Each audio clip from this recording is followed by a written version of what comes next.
Hello, my beautiful tribe. Welcome to today's practice.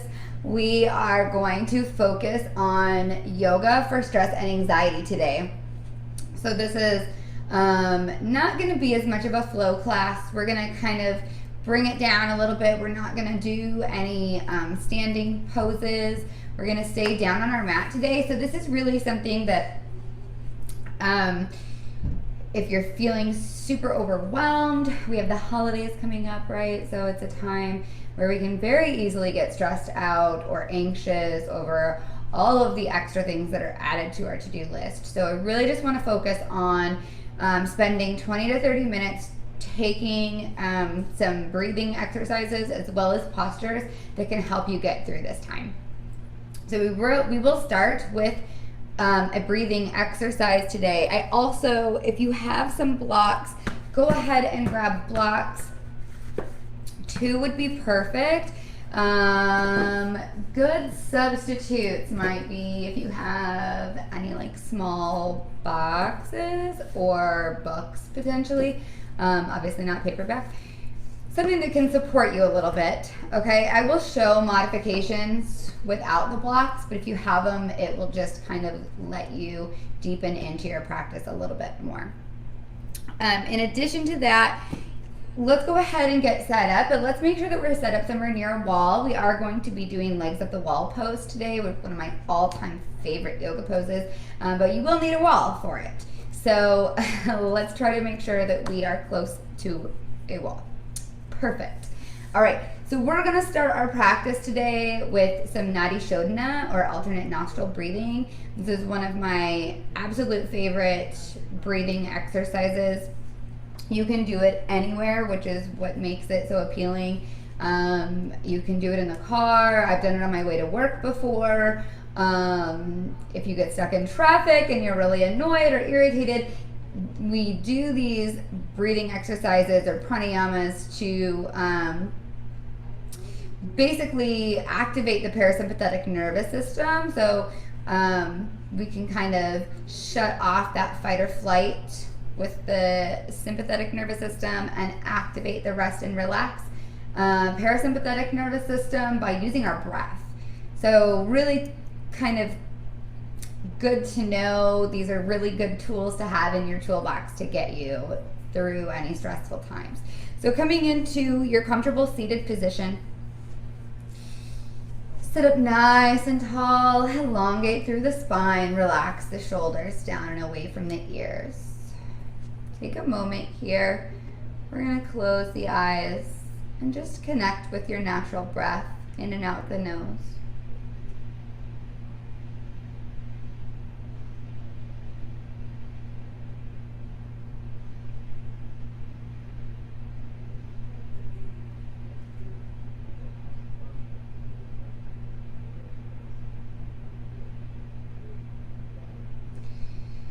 Leaving the left hand down on the thigh, we're going to bring the right hand up towards the face. So you can either figure out which one works better for you. So I like to bring in the pointer finger and the ring finger and leave the hand looking like this. So you're going to have the ring finger and the pinky finger out as well as the thumb. The reason why we try to leave the ring finger out is because this is going to be about the same amount of pressure. Going to be even, whereas this might feel a little bit more comfortable and natural for you to do, but the pinky's not going to give us nearly as much pressure as the thumb. So in order to make it even, we would like to get here. Okay, we're only using the right hand. The left hand stays down on the thigh the entire time. With the thumb, we'll close off the right nostril. Inhaling through the left nostril for 1, 2, 3. Pause here at the top of the breath, switching the hand over to close off the left nostril with the pinky and the ring finger, and exhale out the right nostril for 1, 2, 3. Pause. Inhale here for 1, 2, 3. Taking the thumb over to the right nostril, exhale out the left for 1, 2, and 3. Again, inhale, 1, 2, 3, pause, switch the hand over, exhale out the right for 1, 2, 3, inhale, 1, 2, 3, pause, switch, and exhale out the left for 1, 2, 3, and pause. We've done 2 full rounds. We're going to do 1 more. Inhale through the left for 1, 2, 3, pause, switch, exhale out the right, 1, 2, 3, pause, inhale, 1, 2, 3, pause, switch the hand over and exhale out the left for 1, 2, 3, and gently bring the hand down onto the thigh. So 1 round of Nadi Shodhana is going to be actually 2 inhales and 2 exhales. It'll be an inhale through the left, an exhale out the right, an inhale through the right, and an exhale out the left. That's 1 complete round. Feel free to move with a different count. So I was counting pretty slowly. Normally I would maybe count a little faster and go to 4 or 5. So just kind of figure out your pace, but make sure that they're nice, long, slow breaths. Also, anytime that we're able to lengthen our exhales to be longer than our inhales, that's another really great way to calm the mind down immediately, just by altering the breath slightly. Okay? All right, let's go ahead and come into our physical part of our practice today. So we'll make our way over into tabletop position on our hands and knees. Bring the wrists directly under the shoulders, knees coming directly under the hips. Now we're going to take a different variation of cat-cow today. So we're going to bring the toes together to meet. And then allow the head to hang heavy here. As you inhale, lift the hips high, release the belly down. Keep the head down. Keep the toes together. And then exhale, tuck the pelvis under. Lift the ribs as high as you can. Head still stays right where it is. Continue to move through these cat-cow, this cat-cow variation with your own breath. Pressing away from the mat the entire time. Try to keep the shoulders away from the ears. Having our toes together here is going to give us an opportunity to get just a little bit of extra space in the spine in between the vertebrae. Really focus on finding that extra little centimeter of space in the spine.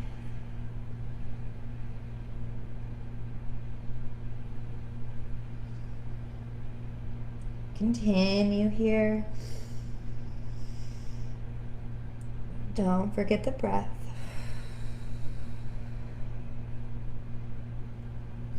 One more round. Inhaling cow. And exhaling into cat. All right, bring it back to tabletop position. And from here, walk the hands in and bring the chest up. So we're not exactly warmed up enough to come into a really We're not warmed up enough to come into a full camel or to press into our camel too much, but we're going to take a little baby camel pose here, okay? So bringing the knees directly underneath of the hips, hands come to the lower back. You can keep the toes here in this little tripod. Fingertips are going to face the floor. As you inhale, squeeze the elbows and the shoulder blades together, lengthen through the spine, and then exhale, press the hips forward, just reaching up and back with the chest. Try to find a nice little arch here with the back. So we're not We're not trying to get too much of a pinch in the lower back here. We're trying to keep the spine elongated, just this nice little subtle back bend, lifting with the heart, pressing the hips forward, keeping the hips stacked over the knees, and then slowly bring it back up. All right, release the hands back down to the mat. We're gonna bring the knees as wide as the mat, keeping the toes together still. Send the hips back toward the heels, coming down into our child's pose. Extending the arms out, release the forehead down to your mat. We're gonna stay here for a little while. While you're here, remember, just continue to focus on the breath. You may find that your ribs are slightly compressed by your thighs in this pose. It doesn't happen very often that we get this little compression here into the ribs. But what it does is creates a really amazing opportunity for us to breathe into our lower back. So as you inhale, try to send that breath into the space around the sacrum. Feel the space around the sacrum expand with your inhale, and then as you exhale, allow the breath to just move out nice and heavy out the chest.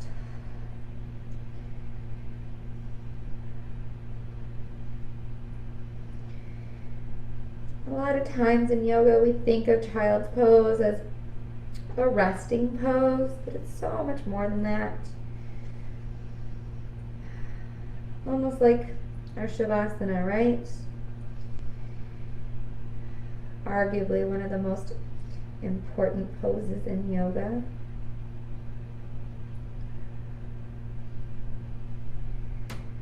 Good. Let's take one more breath here. Inhale nice and deep.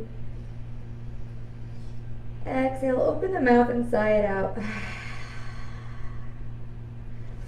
Perfect. Start to lift with the head and the chest, coming back up onto the hands. And we're just going to go ahead and cross the legs and bring our seat down onto the mat. Bringing the soles of the feet together, preparing for Baddha Konasana, bound angle pose. Taking the hands to the feet. Give yourself a little love today. Maybe massage the arches of your feet.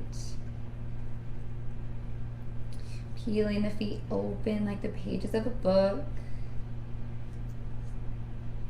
Sit up nice and tall in the spine. Relax the shoulders down and away from the ears. Feel the sits bones rooting down into your mat. Take an inhale here. And then as you exhale, we're going to slowly just start to hinge at the hips, trying to extend the spine. So we want to open up through the hips instead of rounding the spine and getting this stretch in the back. We want to feel it opening up in the hips.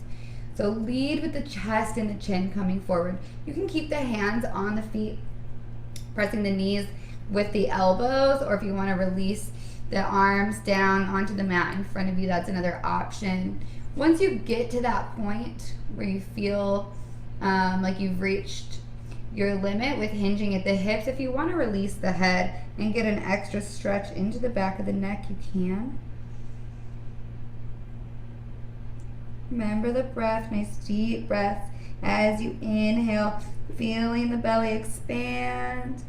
As you exhale, send that breath back up from the navel all the way back out.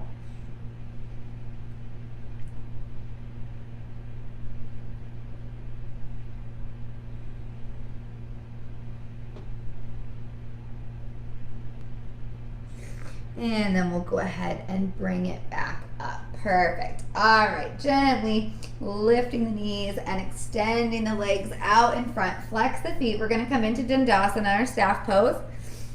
This is one of those poses that doesn't really look like we're doing much, but it actually can be pretty intense. So we're going to bring the hands down at our sides. Relax the shoulders down away from the ears. Again, elongate through the spine. Keep the core nice and tight here. Really engage the core. Engage the feet. Flex the feet. We're keeping them active. We're lengthening through the spine and the crown of the head. And then gently bring the neck back and down a little bit here. Again, don't forget the core, tighten the core. One more breath. Perfect. Let's inhale, sweep the arms up. Exhale, hinge the hips, coming forward. Paschimottanasana, seated forward fold. Wherever your hands end up landing is fine, right? So maybe they're on the shin or on the ground next to the legs. If you can, bring the hands to the feet or take your peace sign fingers and bring them to the big toes. That's another option, right? So wherever you are is exactly where you're supposed to be, but make sure that you're leading with the chest and the chin again still. So we want to keep the spine extended and hinge at the hips here.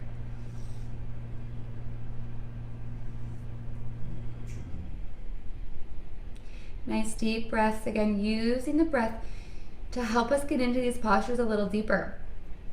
So what happens as we're breathing is we're actually using the breath to send signals to the brain. And as we take these nice deep calming breaths in these maybe slightly uncomfortable postures, we're letting the brain know that it's okay to relax, that we're not in danger right now, we're not being harmed in any way. And then the brain in return will send that message back to the muscles that they can release, right? So our muscles do one of two things. They can contract or stretch. We want to focus on the stretching, but it takes a little bit sometimes to get them to get that initial release. All right, let's gently bring it back up. And we're gonna bring the right foot to the inside of the left thigh. Gently move that left leg out just a little bit. Inhaling the arms back up. Exhale, turning over that left leg. And again, hinging at the hips, coming down into Janusirsasana.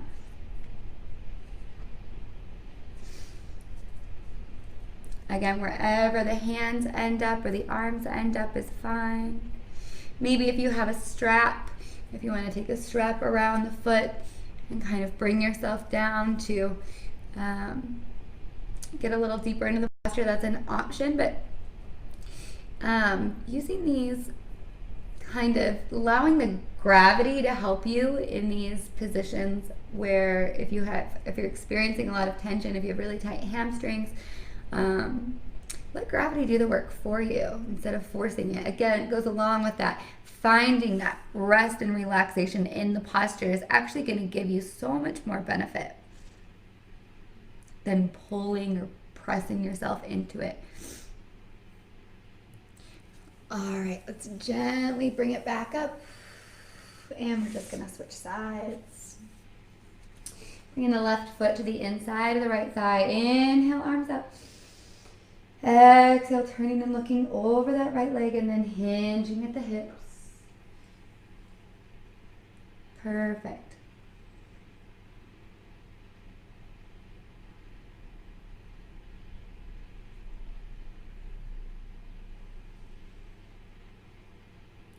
Breathing nice deep breaths in and out of the nose.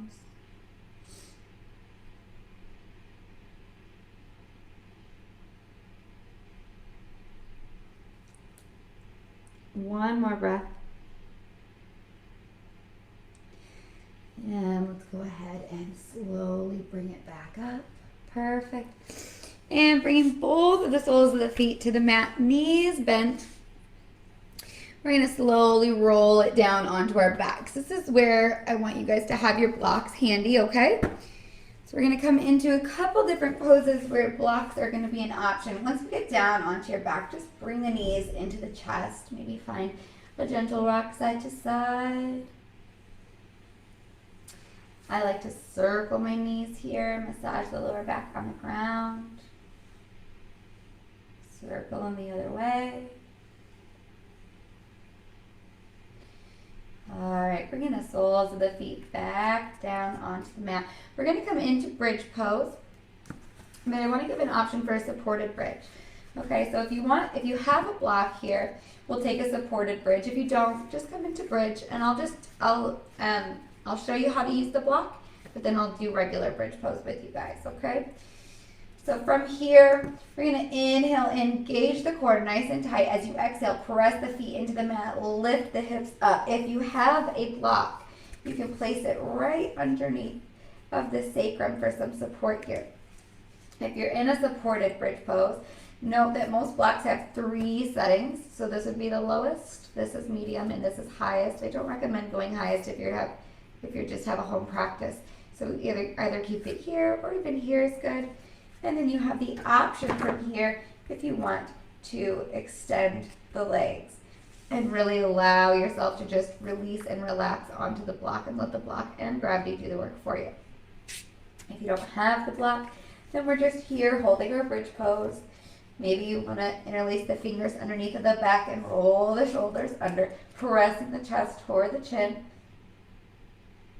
Keeping the knees nice and parallel with each other, so making sure that they're not coming out to the sides. Let's take 2 more breaths here.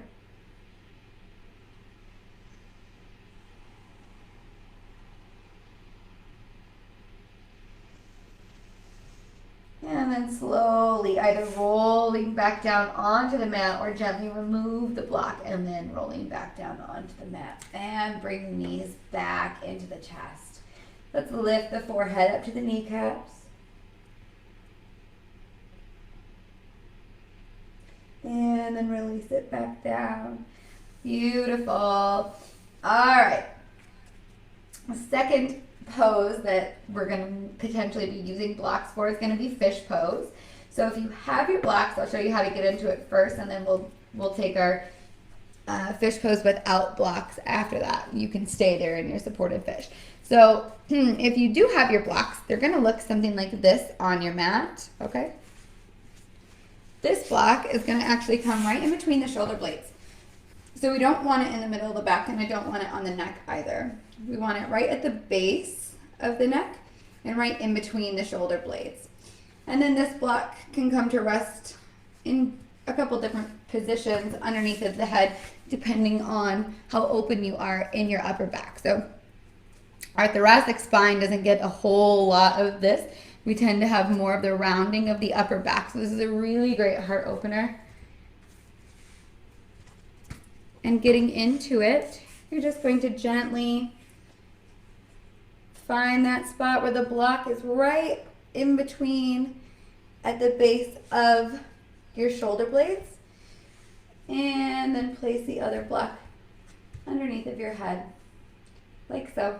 Once you're here in your fish pose, you can extend the legs out, or if you want to bring the soles of the feet together and allow the knees to come out into a kind of a combination of a reclined bound angle and a supported fish. And stay here. All right, for those of us that maybe don't have blocks to use, we're down here on our backs. Gently bring the arms underneath of the legs slightly, and then start to bend, and the elbows lifting with the chest, bringing the top of the head towards the mat. Squeeze the elbows and the shoulder blades together. Maybe point the toes if you want. Engage the core.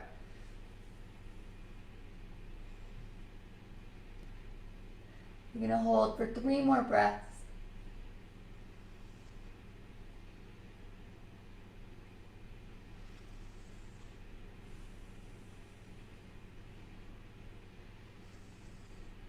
And then slowly start to lower down. If you have the blocks underneath of you, you can gently roll over to the side, or if it's comfortable for you to tuck your chin to your chest and just come up enough to remove the blocks and then come back down onto your back. Let's bring the knees into the chest one more time.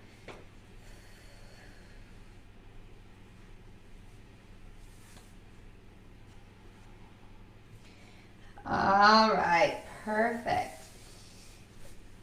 Now it's time to take it over to the wall. So again, I hope you're close to a wall as we come into our legs up the wall pose.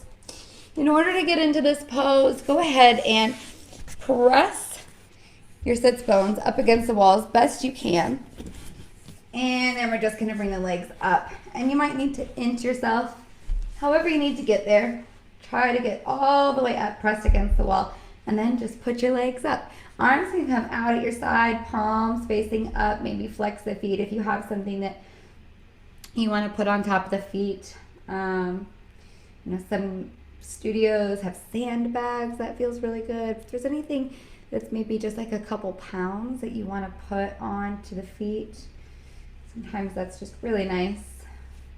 We're going to stay here for a little while. This pose has so many benefits.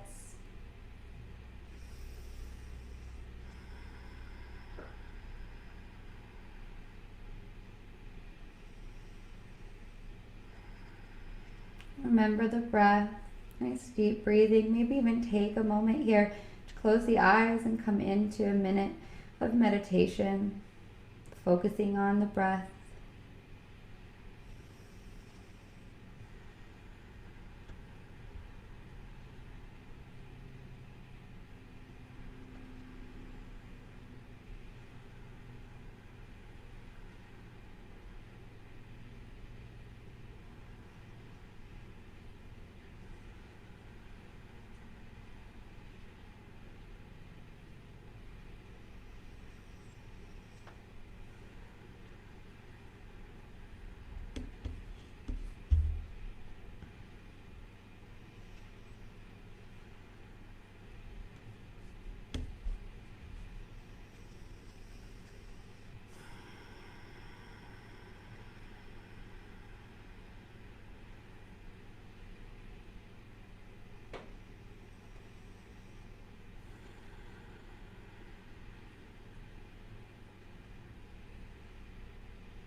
Couple more breaths.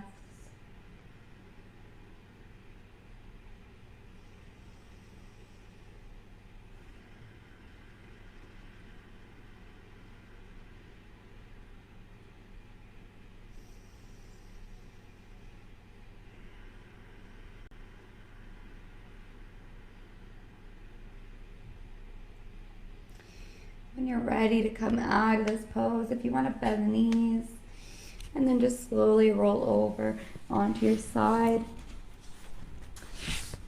Go ahead and come out of it, or we are just coming straight into our Shavasana at this point. So if you want to stay here for your Shavasana, that's you're more than welcome to. It's actually a really great pose to just kind of hang out in for your final relaxation posture.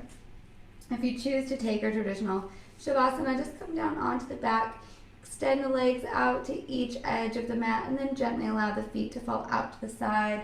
Arms coming out beside you, palms facing up, closing the eyes. Softening the face, space around the eyes and the eyebrows. Relax the forehead. Unclench the teeth. Relax the jaw. Release the tongue from the roof of your mouth.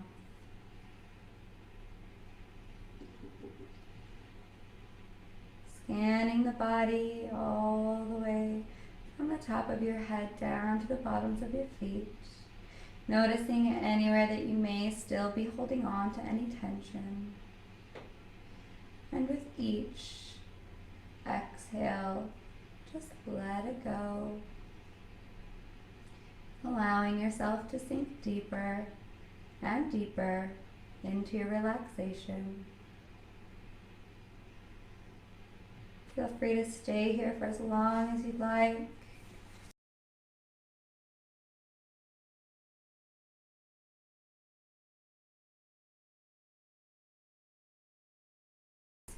So please don't rush your Shavasana. Stay here.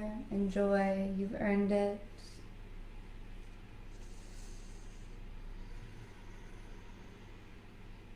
Thank you so much for joining me today. It was my honor to guide you through your practice. Namaste.